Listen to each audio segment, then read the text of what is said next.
Right. This time we're going to be looking at what we call the correlation between paired data.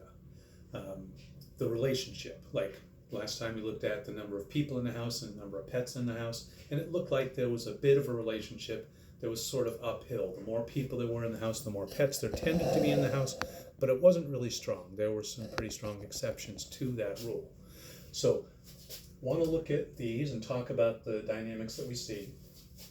The difference between this relationship, if this was people and pets or height and arm span or whatever it might be, the difference between this one and this one is that this one is going uphill and this one's going downhill.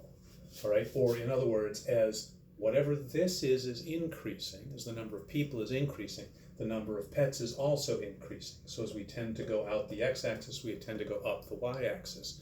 We call this a positive correlation. When one thing gets bigger, the other also gets bigger. When one thing gets smaller, the other gets smaller. They're both moving in the same direction. That's a positive correlation. This one, on the other hand, as one gets bigger, the other one gets smaller. The line's going downhill. We would call that a negative correlation. Looking at these two, this one, these dots tend to be very close to on a line. So the connection, the correlation between those two things is very strong. They tend to follow this linear pattern. Whereas this one, we have a slight relationship between them, but it's nowhere near as strong as this one is. It's nowhere near on the line. If we try to draw the line to best fit through there, it's going to be off by quite a bit from most of the points. So this one is a strong correlation, and this one is a weak correlation. Same thing here. This one is strong, this one is weak. So this one would be strong negative, strong positive, weak negative, and weak positive. Now, you know, in math, we're not allowed to just say this is strong and this is weak. We need to turn it into a number to be more precise, just like we did with confidence intervals. I'm reasonably certain that the average is reasonably close to this.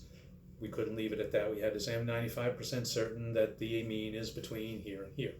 We're going to do the same thing here. We're going to use a number called the correlation coefficient, and we use R to represent the correlation coefficient. And it's going to be a number that just describes how strong the relationship is or how weak the relationship is between these two things. Now, if we had a perfect correlation, if we had all of these things right on a line, an absolutely perfect relationship, like assuming every person has two eyes, the number of people in the room and the number of eyes in the room. You have two people, you got 4 eyes. You have 3 people, you got 6 eyes. Those are all going to fall right on the line.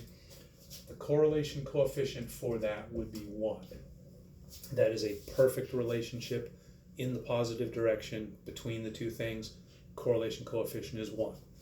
If we have perfectly negative, right, if these were all absolutely on a line like this, then our correlation coefficient would be -1, right? Positive correlation, positive coefficient, negative correlation, negative coefficient.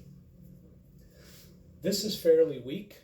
I'm not going to ask you to try and guesstimate these, but I would say that probably the correlation would be about a 0.3 there. It's very weak. They're not very close to the line, but it is in the positive direction, so it would be positive, something small. And this one would be negative. I think this is a little stronger than that, so we may get something like a -0.5 there. Okay, that's what the correlation coefficient tells us, is how close are these things to being on a straight line. 1, very close. Anything smaller than that, not very close. Positive, the line's going uphill. Negative, the line's going downhill. And by the way, if we happen to have a scatter plot that looked like this, where there was absolutely no correlation between the two, we would have an R of 0.